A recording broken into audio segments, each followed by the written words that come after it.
ละให้มากำเลื่อมบังกราพุทธังธรรมังสังฆังให้ล้อมนะล้อมลังทั้งมายุงลำวันนี้ให้คนชมสงสารอีนางตุ่มวันท่าทั้งสีทินอีพ่อ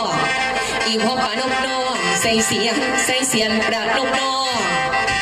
ใส่เสีย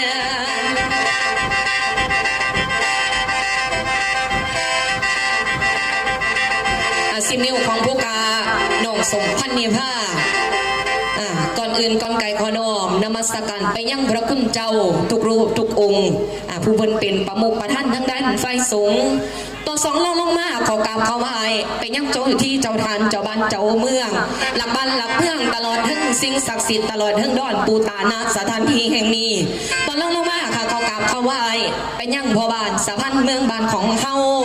บ่ว่าสิเป็นคุณพ่อคุณแม่ผู้นำทุกกรรมทุกฝ่ายสิ่งที่ลืมบ่ได้ขอกราบเขาไหว้ไปยังทีมงานเจ้าภาพเจ้าการเจ้างานของทางพี่น้องเจ้าบ้านจันทร์เคืองเมือง